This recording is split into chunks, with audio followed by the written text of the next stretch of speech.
Bismillahirrahmanirrahim. Alhamdulillahirabbil alamin. Wa bihi nasta'in ala umuri dunya waddin. Wassalatu wassalamu ala sayyidina Muhammad wa ala alihi wa sahbihi ajma'in. Subhanaka la ilma lana illa ma 'allamtana innaka antal alimul hakim.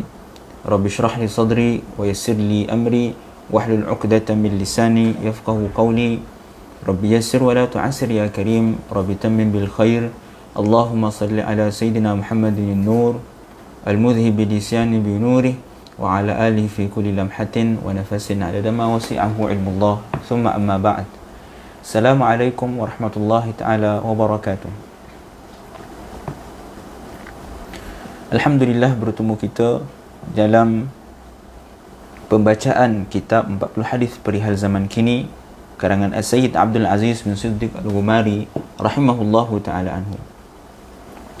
Sidang pendengar yang dirahmati Allah Subhanahu wa taala, pada sesi yang lalu, pada pengajian yang lalu, kita telah bincangkan 6 faedah ataupun bab pendahuluan yang telah dinyatakan oleh As-Sayyid Abdul Aziz bin Siddiq Al-Ghumari di dalam kitabnya yang berjudul Al-Arba'in Al-Aziziyah, yang diterjemahkan sebagai 40 hadis perihal zaman kini. Dan kita dah bincang secara panjang lebar daripada faedah yang pertama sehinggalah faedah yang ke-6. Dan yang terakhir adalah faedah yang ke-7 yang kita akan bincangkan pada hari ini insya-Allah, iaitu dengan kata pengarang Bismillahirrahmanirrahim. Qala al-muallif wa nafa'ana bihi wa bi'ulumihi fi darain amin. Saya menyatakan di dalam kitab Al-Arba'in ini beberapa hadis yang tidak mencapai kepada darjat sahih dan hasan. Tuan-tuan yang mempunyai buku boleh buka pada halaman ke-66. Jadi kata Sayyid Abdul Aziz bin Siddiq Al-Ghumari di dalam kitab Al-Arba'in ini, di dalam kitab 40 hadis perihal zaman kini ini, ada hadis yang dimasukkan oleh Sayyid Abdul Aziz yang bukan pada martabat hadis yang sahih maupun hadis yang hasan. Kita dah bincang pada sesi yang lalu tentang apakah makna hadis yang sahih dan apakah makna hadis hasan. Hadis sahih itu mestilah mempunyai 5 syarat yang ditetapkan oleh para ulama hadis. Yang pertamanya mestilah ittisalus sanad. Mestilah sanadnya yang bersambung. Sekiranya sanad perawi tersebut terputus ataupun tidak bersambung, maka hadis itu tidak akan menjadi hadis yang sahih. Sanad ni apa? Sanad ini adalah rantaian periwayatan daripada Rasulullah sallallahu alaihi wasallam, kemudian disampaikan oleh sahabat, seterusnya tabi'in, tabi'in sehinggalah kepada kita. Maka rantaian tersebut dikenali sebagai sanad. Misalnya Imam Bukhari rahimahullahu taala, beliau mengambil hadis daripada gurunya. Manakala guru Imam Bukhari mengambil hadis daripada gurunya, gurunya pula mengambil kepada guru-gurunya, sehinggalah kepada Rasulullah SAW. Jadi setiap orang yang meriwayatkan hadis tersebut namanya sanad. Rantaian tersebut, yakni daripada Imam Bukhari sehingga kepada Rasulullah, itu disebut sebagai sanad. Untuk menepati, untuk mendapat taraf hadis sahih, mestilah sanad tersebut bersambung, tidak boleh terputus. Apa maksud bersambung? Maksudnya hadis itu memang diriwayatkan daripada satu generasi kepada generasi yang lain. Kalaulah ada satu riwayat yang diriwayatkan tetapi mempunyai tempoh masa yang jauh, maka hadis tersebut boleh menjadi hadis yang maqtu' ataupun munqati', hadis yang terputus. Hadis yang munqati', terputus sanadnya, tidak bersambung. Maka kalaulah sanad tersebut munqati', ia tidak menjadi hadis yang sahih. Sebaliknya, ia akan menjadi hadis yang dhaif. Syarat yang kedua untuk menjadi hadis yang sahih, mestilah diriwayatkan oleh perawi-perawi yang adil. Perawi yang adil, bukanlah perawi yang mempunyai akhlak yang buruk ataupun perawi yang tidak adil, yakni fasik. Syarat yang ketiga untuk satu hadis itu menjadi sahih, mestilah diriwayatkan oleh perawi-perawi yang mempunyai ad-dabt, yakni ingatan yang kuat. Sekiranya seseorang perawi itu mempunyai ingatan yang kurang, maka hadis itu akan turun darjatnya daripada sahih kepada hasan sehinggalah kepada daif. Kemudian syarat yang keempat, mestilah tidak syadz, dan syarat yang kelima adalah tidak illah. Kita dah bincangkan tentang apakah dia syadz dan apakah dia illah. Jadi kalau ada 5 syarat ini, maka hadis tersebut barulah dikenali sebagai hadis yang sahih. Manakala hadis hasan, hadis yang mempunyai kelima-lima syarat tersebut, cuma dia kurang daripada sudut ad-dabt, kurang daripada sudut hafalan. Lalu disebabkan perawi yang meriwayatkan hadis tersebut kurang daripada sudut hafalan, ingatan yang tidak kuat, maka akhirnya hadis tersebut daripada sahih turun kepada hasan. Dan dhaif pula adalah hadis yang tidak menepati keempat-empat syarat tersebut ataupun salah satu daripada syarat tersebut. Misalnya hadis dia terputus sanad, maka hadis itu menjadi hadis yang dhaif. Ataupun hadis tersebut diriwayatkan oleh seorang yang bukan adil, seorang yang fasik misalnya, maka hadis tersebut akan menjadi dhaif. Begitu juga diriwayatkan oleh seorang yang mempunyai ingatan yang sangat lemah, akhirnya hadis itu juga boleh menjadi dhaif. Begitu juga dengan syadz dan illah. Sekiranya hadis itu adalah merupakan hadis yang syadz, hadis itu boleh menjadi hadis yang dhaif. Ataupun sekiranya hadis itu mempunyai illah, dia boleh turun sehingga kepada hadis yang dhaif. Dan para ulama juga membincangkan di antara hadis sahih dengan hasan, itu ada satu lagi namanya hasan li ghairi, ataupun sahih li dhati, hasan li dhati, dan hasan li ghairi. Maka perbincangan ini dibincangkan oleh ulama hadis dengan panjang lebar, dan kita boleh lihat di dalam kitab-kitab hadis. Kemudian kata pengarang, walaupun begitu hadis tersebut tidaklah lebih rendah daripada darjat ad-dhaif al-munjabir.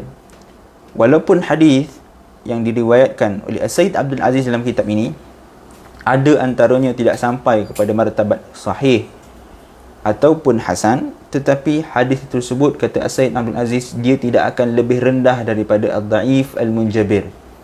Hadis ad-dhaif al-munjabir ni apa dia? Hadis ad-dhaif al-munjabir adalah hadis yang mempunyai syawahid dan mutaba'ah. Kita dah bincang sebelum ini tentang syawahid dan mutaba'ah, iaitu ada hadis lain yang menyokong. Walaupun sesuatu hadis itu dia dhaif, tetapi hadis tersebut dia boleh naik martabatnya kepada hasan li ghairi, kerana ada riwayat lain yang menyokong hadis tersebut. Seperti mana disebutkan oleh Sayyid Abdul Aziz dalam kitab ini, sama ada terdapat riwayat daripada jalur lain menyokong dan mengangkatnya kepada derajat hasan li ghairi, ataupun apa yang dikhabarkan tersebut bertepatan dengan realiti yang terjadi. Maka inilah suatu idea baharu yang cuba ditonjolkan oleh Sayyid Abdul Aziz bin Siddiq Al-Ghumari dalam kitab ini. Walaupun pada hakikatnya idea ini telah wujud di sisi ulama hadis yang terdahulu, namun ditonjolkan semula oleh Sayyid Abdul Aziz bin Siddiq Al-Ghumari seperti yang kita lihat sebentar nanti. Jadi menurut Sayyid Abdul Aziz bin Siddiq Al-Ghumari, walaupun hadis tersebut adalah hadis yang dhaif, hadis yang lemah, kita tak cerita tentang hadis yang maudhu', hadis yang palsu. Hadis palsu itu adalah hadis yang diriwayatkan dan pada jalur sanadnya ada seorang penipu. Walaupun ada seorang penipu al-kadzab di dalam riwayat tersebut, maka hadis tersebut boleh menjadi sebagai hadis maudhu', hadis palsu. Bahkan kata ulama, dia bukan pun hadis, dia adalah kalam biasa yang dinisbahkan kepada Rasulullah, dan nisbah tersebut adalah salah, tapi kita sebut juga sebagai hadis maudhu' ataupun hadis palsu. Jadi kata Sayyid Abdul Aziz bin Siddiq Al-Ghumari, paling kurang pun hadis dhaif tersebut, kalaupun dia tidak mempunyai syawahid dan mutaba'ah, tak ada hadis lain yang menyokongnya, tetapi hadis tersebut boleh digunakan. Hadis tersebut boleh menjadi sabit sekiranya apa yang diriwayatkan tersebut, yakni apa yang terkandung dalam hadis tersebut bertepatan dengan realiti yang berlaku. Kata Syed Abdul Aziz, ini adalah merupakan bukti yang jelas menunjukkan kebenaran perawi tersebut walaupun tidak ada jalur lain yang menyokongnya. Realiti yang berlaku, maksudnya apa yang dikhabarkan oleh Nabi SAW tersebut tepat seperti apa yang berlaku, maka itu adalah bukti, kata Syed Abdul Aziz, ataupun penyokong kepada hadis dhaif tersebut, sehingga hadis dhaif tersebut boleh menjadi sabit ataupun boleh digunakan. Kemudian para ulama al-hufaz, yang ini pakar dalam bidang hadis, telah menghukum banyak hadis-hadis perawi yang dhaif sebagai hadis yang sabit kerana bertepatan dengan realiti. Seperti yang kita sebut sebelum ini, walaupun ini merupakan idea baru yang cuba ditonjolkan oleh Syed Abdul Aziz, tapi hakikatnya perkara tersebut telah pun diamalkan oleh ulama-ulama hadis yang terdahulu. Perkara ini adalah merupakan perkara yang sedia maklum di sisi mereka dan perkara yang telah ditetapkan di dalam penulisan mereka. Bahkan mereka mungkin bergantung kepada pengalaman di dalam menetapkan sesuatu hadis. Kata Syed Aziz, bahkan bukan sekadar kepada realiti yang berlaku, bahkan mereka menganggap pengalaman mereka sebagai suatu penguat kepada hadis dhaif tersebut. Jadi kata Syed Aziz, bahkan mereka mungkin bergantung kepada pengalaman di dalam menetapkan suatu hadis dan keharusan beramal dengannya seperti yang berlaku pada hadis Ibnu Mas'ud berkenaan salat hajat. Antara hadis yang digunakan oleh para ulama hadis, yang walaupun hadis tersebut dhaif, namun hadis tersebut kata ulama hadis harus untuk beramal dengannya kerana hadis tersebut adalah menepati ataupun benar dengan pengalaman yang telah mereka lalui. Antaranya hadis yang diriwayatkan oleh Abdullah bin Mas'ud berkenaan dengan salat hajat, yang mana hadis tersebut berbunyi 12 raka'atan tusallihinna min lailin aw nahar. Dalam hadis tersebut kata Nabi SAW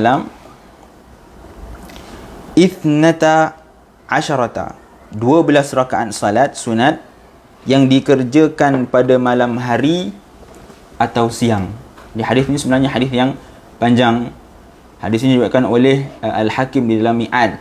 Al-Mi'ad ni kitab yang dikarang oleh Al-Hakim. Namun kalau kita cari dan saya cuba melihat kalau ada kitab Al-Mi'ad ini, tetapi sepengetahuan saya yang lemah ini, saya tidak menjumpai kitab Al-Mi'ad ini. Kemungkinan besar kitab ini mafqud, kemungkinan besar, seperti dinyatakan oleh As-Suyuti. Tapi hadis ini macam mana kita tahu? Hadis ini disebutkan oleh As-Suyuti di dalam kitab Qiwamus Sunnah dan dinisbahkan kepada Al-Hakim di dalam kitabnya yang berjudul Al-Mi'ad.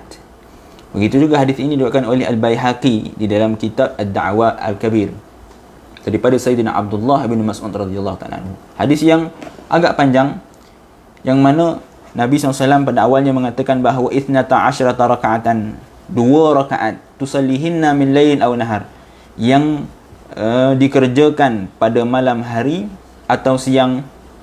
Wa tatashahhadu baina kulli raka'ataini fa idza tashahhadta fi akhir salatika fa athni 'ala Allah 'azza wa jalla wa salli 'ala an-nabi sallallahu alaihi wasallam waqra wa anta sajidun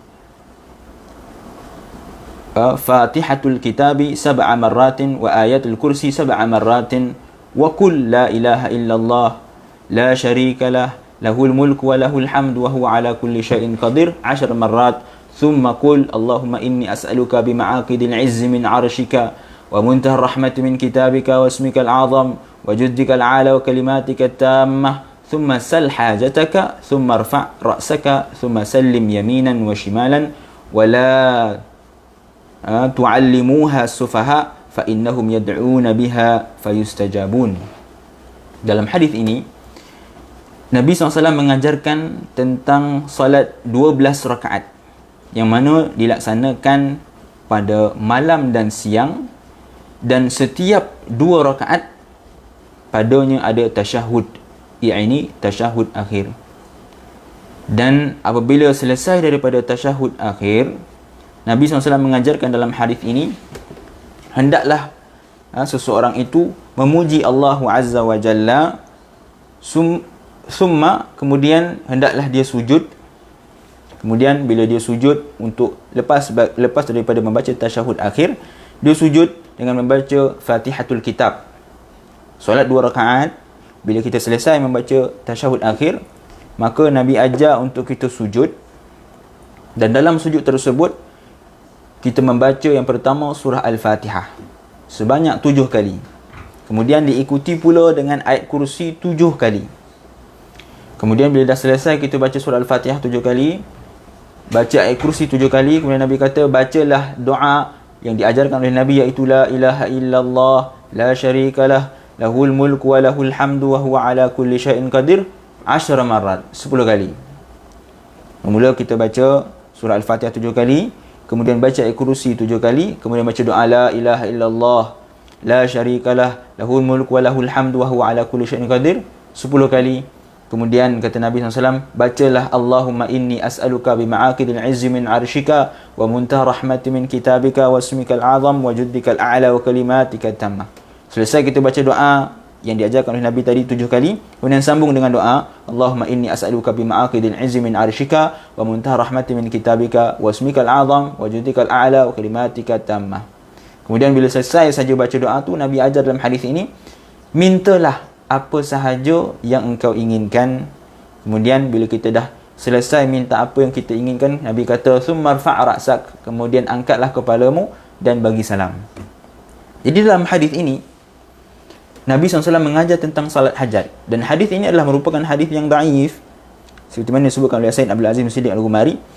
Hadis ini diriwayatkan oleh Al-Hakim dalam Mi'ad yang beliau karang, dan dalam karangan beliau yang lain diriwayatkan juga daripada jalur beliau oleh Al-Baihaqi. Al-Hakim menyatakan bahawa sebahagian besar dari perawi hadis ini telah mencubanya dan mendapati apa yang dikhabarkan dalam hadis tersebut adalah benar. Berkata Al-Hakim lagi, lalu saya pun mencubanya dan saya mendapatinya adalah benar.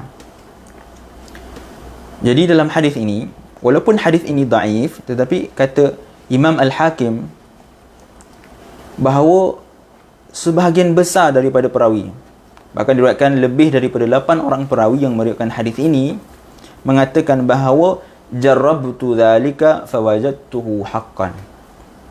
Aku telah mencubanya, yakni aku telah mencuba kaifiat solat hajat yang diajarkan oleh Nabi SAW ini, dan aku mendapatinya ianya adalah benar.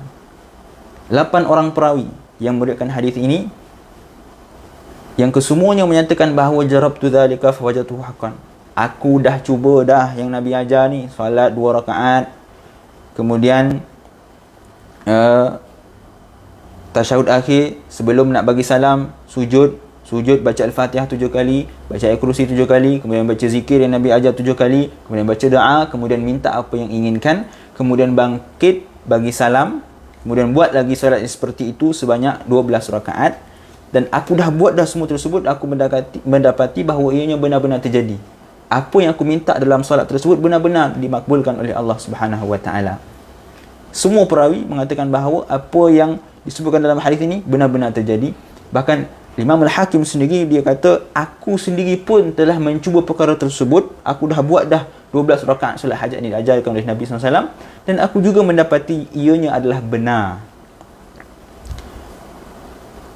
Selain itu, Al-Hafiz Al-Mundhiri rahimahullah ta'ala, beliau menyatakan perkara yang sama di dalam kitab At-Targhib wa Tarhib. Beliau pun menyatakan bahawa walaupun hadis ini dhaif, tetapi perawi-perawi yang meriwayatkan hadis ini telah mencubanya dan mendapati ianya adalah benar.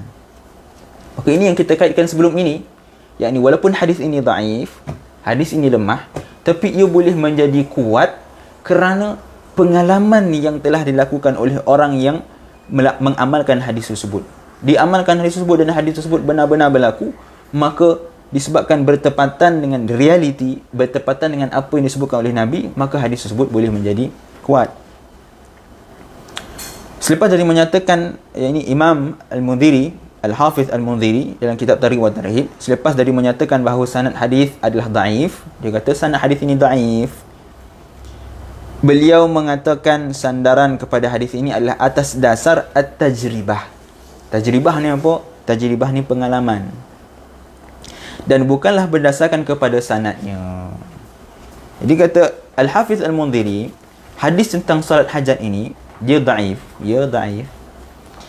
tetapi ia dijadikan sebagai sandaran adalah kerana atas dasar at-tajribah, atas dasar pengalaman perawi yang meriwayatkan hadis ini.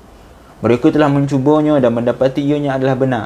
Maka disebabkan ia bertepatan, ia benar-benar terjadi, maka ia dijadikan sandaran oleh ulama sebagai menetapkan solat sunat hajat. Baik, seterusnya Said Abdul Aziz bin Siddiq Al-Ghumari mengatakan amalan ini adalah daripada mereka sendiri, yakni amalan mengamalkan hadis yang walaupun dia daif tapi disebabkan dia bertepatan dengan realiti, dia bertepatan dengan pengalaman peribadi, maka tiada keraguan padanya dan amalan ini juga bertepatan dengan apa yang telah ditetapkan di sisi mereka di dalam bidang al-mustalah dan ulumul hadis. Di perkara tersebut telah pun ditetapkan, telah pun dibincang oleh ulama hadis. Bukanlah ulama yang bukan dalam bidang hadis. Ulama hadis sendiri telah sebut perkara ini di dalam kitab mustalah dan kitab-kitab ulumul hadis. Dan mereka menetapkan bahawa setiap perawi yang ad-dhaif al-wahi. Ad-dhaif al-wahi ni apa? Perawi yang sangat lemah. Kita dah sebut pada pengajian yang lalu bahawa untuk kita beramal dengan hadis dhaif itu mestilah syaratnya dia tidak terlalu lemah. Tetapi kata Said Abdul Aziz, setiap perawi yang ad-dhaif al-wahi, yang sangat lemah, boleh menjadi as-sidq, boleh menjadi dipercayai dan boleh mendatangkan hadis dalam bentuknya. Maksudnya boleh kita riwayatkan hadis tersebut walaupun hadis tersebut adalah hadis yang sangat lemah.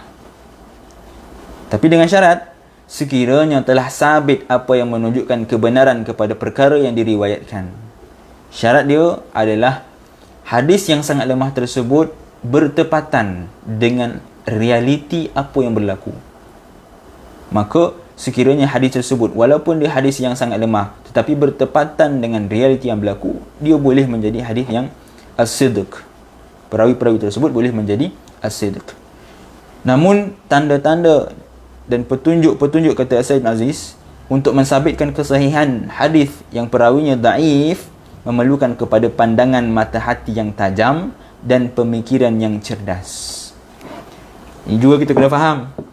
Ya, Said Abdul Aziz dalam kitab ini beliau mengatakan bahawa hadis yang dhaif, hadis yang lemah boleh menjadi kuat sekiranya bertepatan dengan realiti, sekiranya bertepatan dengan pengalaman. Tetapi untuk menilai sama ada hadis tersebut bertepatan dengan realiti ataupun hadis tersebut bertepatan dengan pengalaman peribadi, itu memerlukan kepada pandangan mata hati yang tajam, perlukan kepada kelayakan, perlukan kepada keahlian dalam bidang hadis. Bukan semua orang boleh dia tengok, dia baca hadis yang lemah, kemudian dia kata, ini macam kena dengan diri aku, lalu dia kata hadis ini kuat. Tak. Untuk melaksanakan ataupun untuk menganggap hadis yang dhaif itu sebagai hadis yang kuat, mestilah yang menilai tersebut adalah orang yang memang berkeahlian dalam bidang hadis, pakar dalam bidang hadis. Maka barulah hadis tersebut boleh dikatakan sebagai hadis yang kuat. Kelebihan ini, kata Said Abdul Aziz, tidaklah dimiliki oleh semua orang. Bukan semua orang boleh mampu untuk menilai hadis tersebut sama ada dia bertepatan dengan realiti ataupun tidak. Sebab kadang-kadang bila kita baca hadis, kita rasa macam kono dengan diri kita. Tapi hakikatnya hadis tersebut memang sangat lemah dan dia tidak boleh diangkat daripada sangat lemah tersebut. Dia memang terus kekal menjadi sangat lemah. Kerana kita bukan orang yang berkeahlian, tetapi orang yang pakar dalam bidang hadis, mereka tahu bahawa hadis tersebut sebenarnya boleh menjadi kuat kerana dia bertepatan dengan realiti. Perumpamaan yang cukup mudah kan, kalau kita jumpa dengan doktor, kita sebut je nama ubat, dia dah tahu dah. Sebab doktor dia memang bergelumang dengan ubat. Apatah lagi orang yang kerja di farmasi, dia memang kerja dia membagi ubat, dia memang tahu. Kita sebut je dia tahu. Maka seperti itulah diumpamakan dengan orang ulama hadis kan. Kalau kita pergi klinik, kita jumpa doktor, kita kata saya ada badan panas lah, batuk-batuk. Doktor kata, oh, tu demam tu, dia pun tulis ubat. Macam mana doktor ni tahu? Sebab dia pakar, sebab dia berkeahlian, lalu dia boleh menilai sama ada orang itu demam ataupun tidak. Orang ni ada kanser ke ataupun tidak. Sebab dia pakar, dia tahu. Jadi untuk tahu sama ada hadis itu betul ataupun tidak bertepatan dengan realiti, mestilah mempunyai keahlian di dalam bidang hadis. Dan kata Syed Abdul Aziz lagi, oleh disebabkan ini juga terdapat sebahagian ulama hadis berpandukan kepada mimpi di dalam tidur untuk mensahih dan mendaifkan sesebuah hadis. Ini pernyataan Syed Abdul Aziz yang mana beliau menyatakan bahawa oleh kerana itu sebahagian ulama hadis ada yang membenarkan, menerima hadis yang berpandukan kepada mimpi, sama ada nak mensahihkan hadis tersebut ataupun mendaifkan. Ulama hadis sendiri bukan orang yang bukan berkeahlian dalam bidang hadis, tapi ulama hadis sendiri sebahagian mereka ada yang menerima ataupun menjadikan mimpi sebagai pengukur sama ada hadis tersebut adalah sahih ataupun tidak. Dan penerangan lanjut berkenaan perkara ini terdapat di tempat yang lain. Syed Abdul Aziz dia tidak cerita secara panjang lebar tentang perkara ini kerana dia bukanlah tempat perbincangannya. Kemudian kata Syed Abdul Aziz sudah memadailah dalam bab ini, iaitu bab mukjizat untuk bersandarkan kepada hadis dhaif. Kitab ini yang kita bincang adalah berkenaan dengan mukjizat Nabi SAW, iaitu mengetahui perkara-perkara yang gaib. Jadi kata Syed Abdul Aziz, untuk hadis-hadis berkaitan dengan mukjizat Nabi SAW, maka berpadalah dengan hadis yang daif. Boleh kita bersandarkan kepada hadis yang daif yang tidak sampai kepada darjat maudhu'. Itu syarat dia. Ya, boleh kita bersandarkan kepada hadis daif dalam bab mukjizat, tapi hadis daif tersebut tidak sampai kepada darjat maudhu', iaitu darjat hadis palsu. Kata Syed Abdul Aziz lagi, walaupun perawinya berseorangan dalam meriwayatkan hadis dan tidak terdapat hadis-hadis lain yang menyokongnya. Tadi kan kita kata hadis yang daif itu boleh menjadi kuat, boleh naik kepada hasan li ghairi sekiranya ada hadis lain yang menyokong. Ada hadis lain yang diriwayatkan dengan makna yang hampir sama dengan hadis tadi, lalu hadis yang daif itu boleh naik kepada hadis yang hasan li ghairi. Tapi kata Syed Abdul Aziz, walaupun hadis tersebut tak ada hadis yang menyokongnya, dia hadis daif dan tidak ada hadis lain yang menyokongnya, tetapi disebabkan dia bertepatan dengan realiti yang berlaku, maka hadis tersebut boleh kita jadikan sandaran di dalam bab mukjizat Nabi SAW. Kata Syed Abdul Aziz lagi, hal yang ini demikian kerana para ahli ilmu telah sepakat berkenaan keharusan beramal dengan hadis daif dalam perkara yang berkaitan dengan mukjizat dan keistimewaan baginda sallallahu alaihi wasallam. Jadi kata Syed Abdul Aziz, ulama hadis telah sepakat seperti mana yang disebutkan oleh Imam Nawawi dalam Muqaddimah Al-Azkar dan kitab-kitab beliau yang lain, bahawa ulama sepakat, ittifaq, mengatakan keharusan untuk beramal dengan hadis daif. Jadi tak ada masalah lah untuk kita bincang, untuk kita baca hadis-hadis dalam kitab ini yang berkenaan dengan mukjizat Nabi yang terkandung daripadanya hadis-hadis yang daif. Kerana kata ulama, harus untuk kita beramal dengan hadis daif. Bahkan kata Syed Aziz, mungkin mereka menyatakan juga hadis-hadis yang wahi, yang sangat lemah, bukan sekadar daif tetapi sangat lemah dan maudhu' dan hadis yang palsu, seperti yang mereka tunjukkan melalui tindakan mereka di dalam buku-buku penulisan berkenaan mukjizat, keistimewaan, kesempurnaan dan sirah.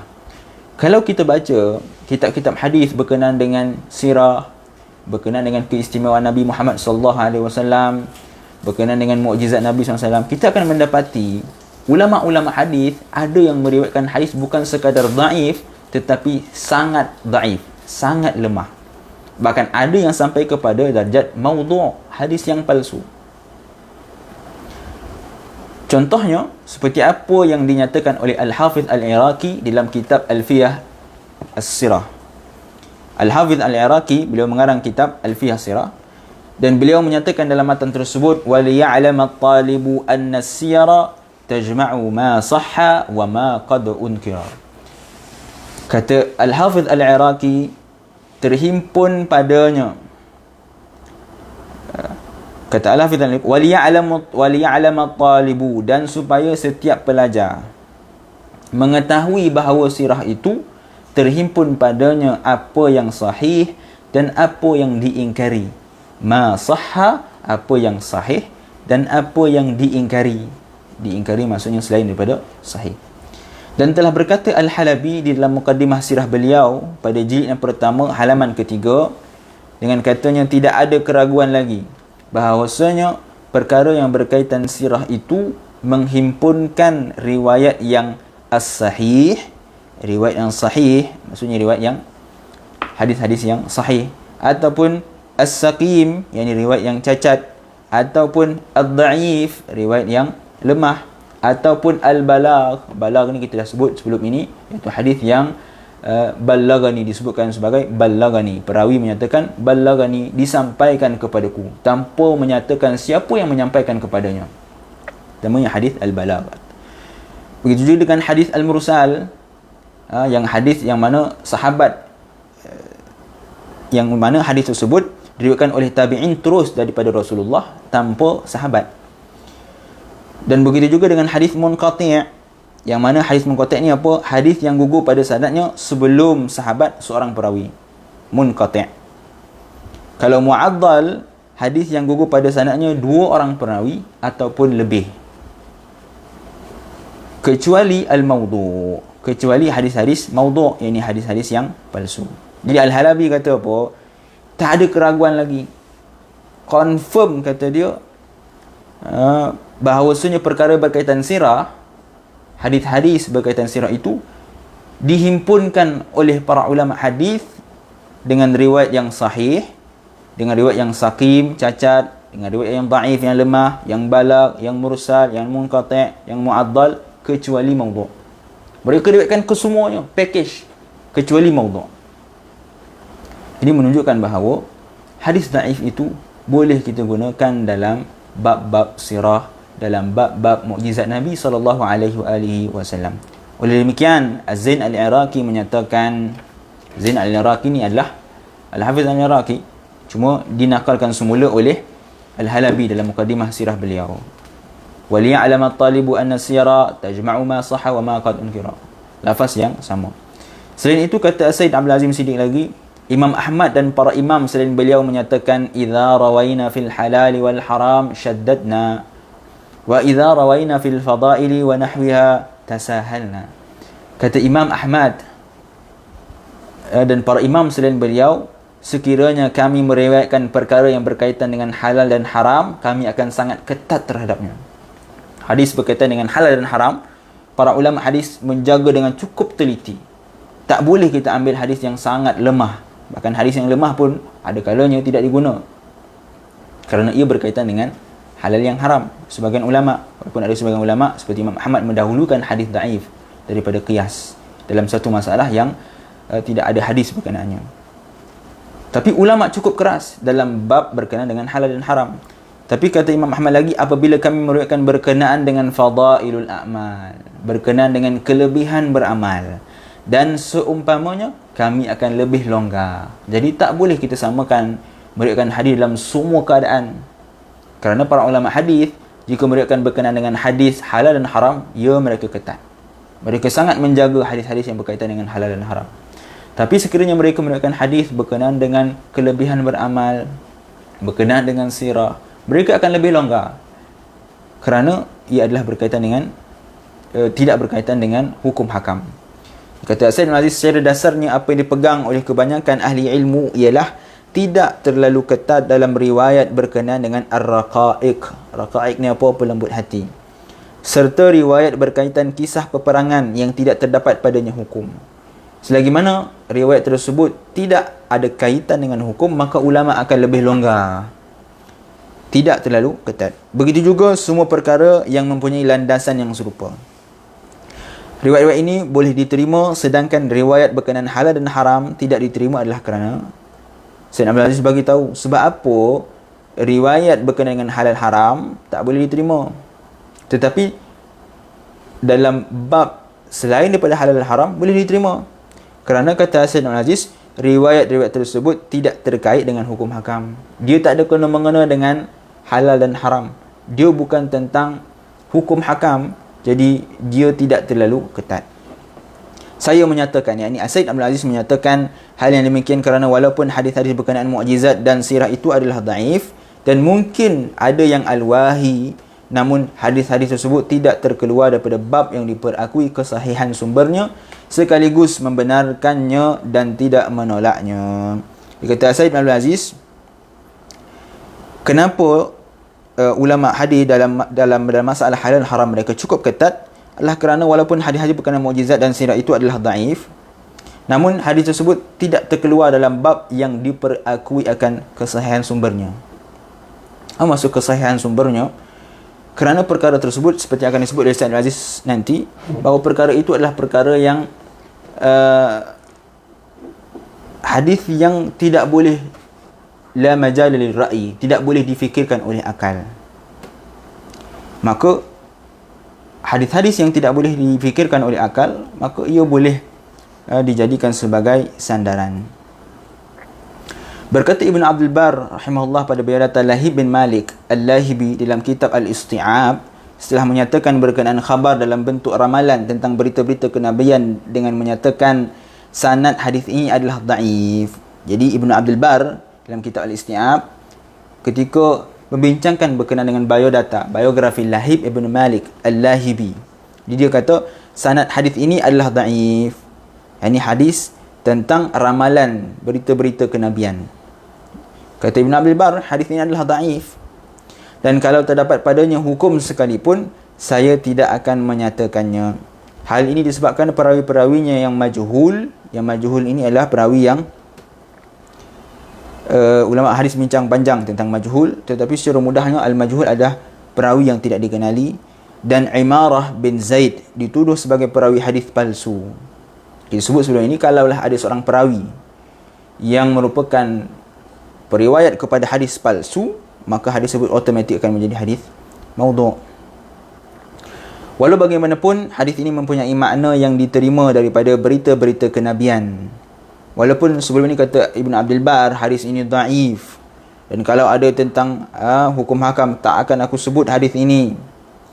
Bahkan perawi dia ada di antaranya perawi yang meriwayatkan hadis palsu, tapi kerana dia mempunyai makna yang diterima daripada berita-berita kenabian, kerana dia adalah berkaitan dengan khabar tentang kenabian, asas bagi riwayat seperti ini tidaklah ditolak.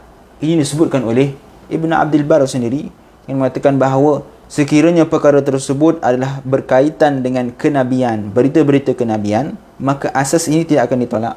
Sebaliknya boleh membenarkan dan menyokong hadis tersebut.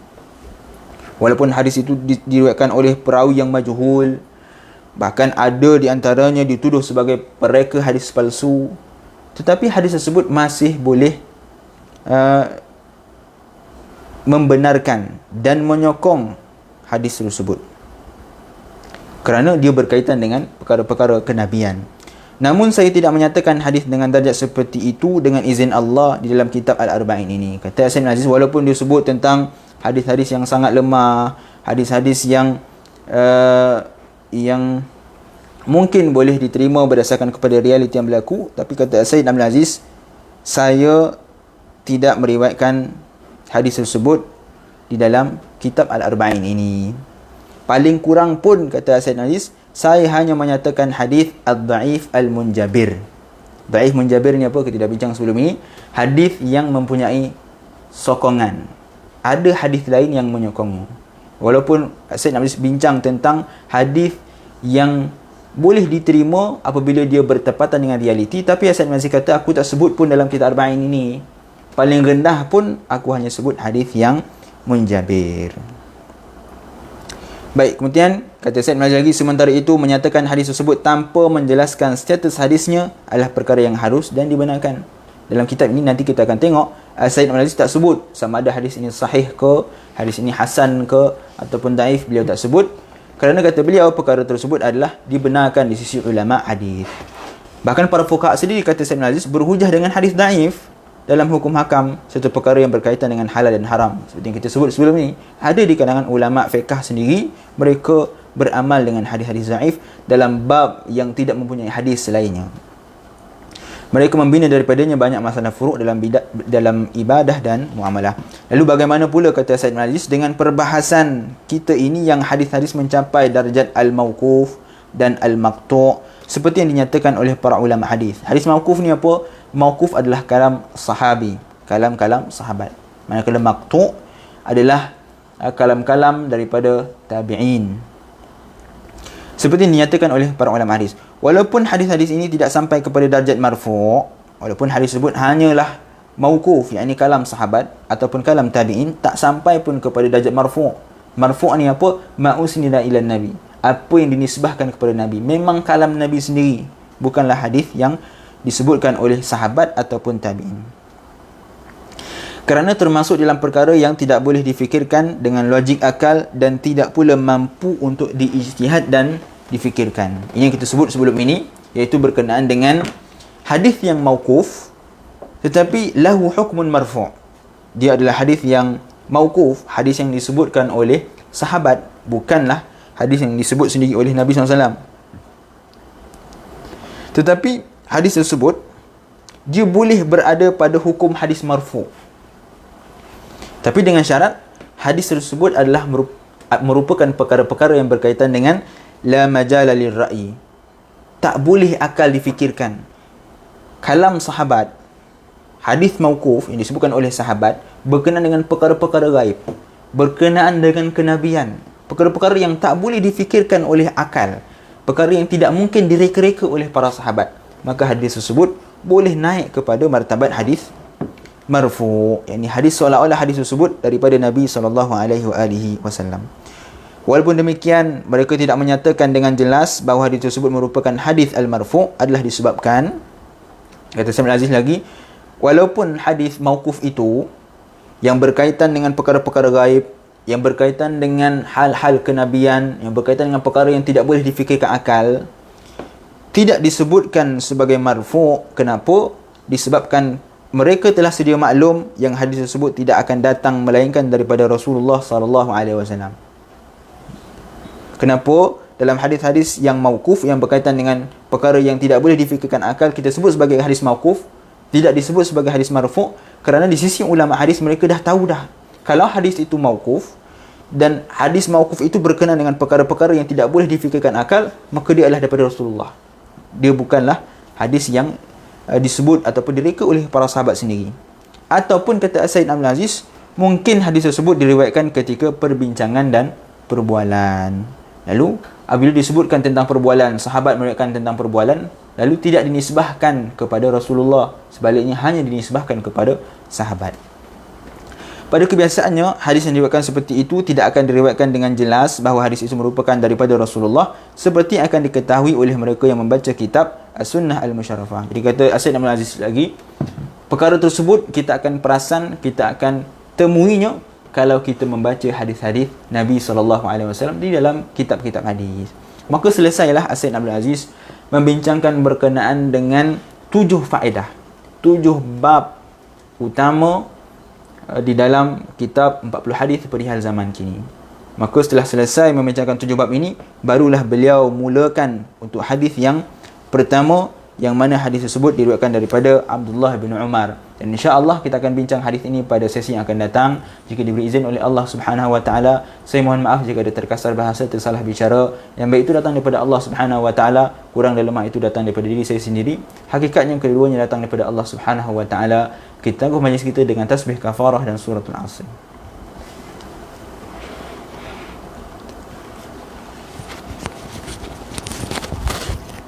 Assalamualaikum warahmatullahi taala wabarakatuh.